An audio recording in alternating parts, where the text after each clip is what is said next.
Hello అందరికీ ఈరోజు మనం రాయలసీమ స్టైల్లో స్పైసీ మటన్ కర్రీ ఎలా చేయాలో చూద్దాం. మరెందుకు లేటు, రండి రెసిపీలోకి వెళ్ళిపోదాం.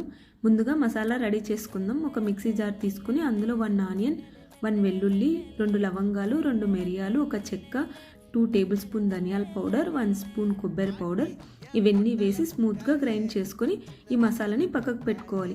ఇప్పుడు కుక్కర్ తీసుకొని 3 to 4 టేబుల్ స్పూన్ ఆయిల్ వేసుకొని హీట్ చేయండి.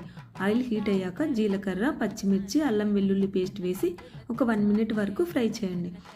ఇప్పుడు ముందుగా ప్రిపేర్ చేసిన మసాలా పేస్ట్ యాడ్ చేసి మీడియం ఫ్లేమ్లో 5 మినిట్స్ వరకు ఆయిల్లో బాగా మగ్గనివ్వాలి. నేను ఇక్కడ 1/2 kg మటన్ తీసుకుంటున్నాను. దాన్ని కుక్కర్లో యాడ్ చేసి సాల్ట్, కారం వేసి మసాలా అన్ని మటన్ పీసెస్కి బాగా పట్టేలా మిక్స్ చేసుకోవాలి. ఇప్పుడు cooker whistle and rubber remove చేసి మటన్ నుంచి వాటర్ రిలీజ్ అయ్యే వరకు బాయిల్ చేయండి. వాటర్ వచ్చాక ఒకసారి మిక్స్ చేసుకొని ఉప్పు, కారం చెక్ చేసుకొని అడ్జస్ట్ చేసుకోండి. నేను ఇక్కడ 1.5 గ్లాస్ వాటర్ యాడ్ చేసుకుంటున్నాను. మీకు గ్రేవీ పల్చగా కావాలి అంటే ఇంకొంచెం వాటర్ యాడ్ చేసుకోవచ్చు. ఇప్పుడు కుక్కర్ మూత పెట్టి మటన్ సాఫ్ట్ అయ్యే వరకు 10 విజిల్స్ ఇవ్వనివ్వాలి.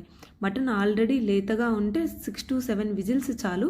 కుక్ అయ్యాక చెక్ చేసి అవ్వకపోతే ఇంకా విజిల్స్ పెట్టుకుంటే సరిపోతుంది. ఇప్పుడు నార్మల్ క్యాప్ పెట్టి సిమ్ ఫ్లేమ్లో 10 మినిట్స్ బాయిల్ చేయాలి. లాస్ట్లో కొత్తిమీర యాడ్ చేసి ఇంకా 5 మినిట్స్ బాయిల్ చేసుకుంటే Rayalaseema style mutton curry ready అయిపోయింది. ఈ మటన్ కర్రీ రాగి సంగటి కానీ హాట్ రైస్తో కానీ సూపర్గా ఉంటుంది. మీరు కూడా ట్రై చేయండి. ఎలా వచ్చిందో కామెంట్లో షేర్ చేయండి. వీడియో నచ్చితే లైక్ చేయడం మర్చిపోకండి. Thank you for watching. See you in the next video.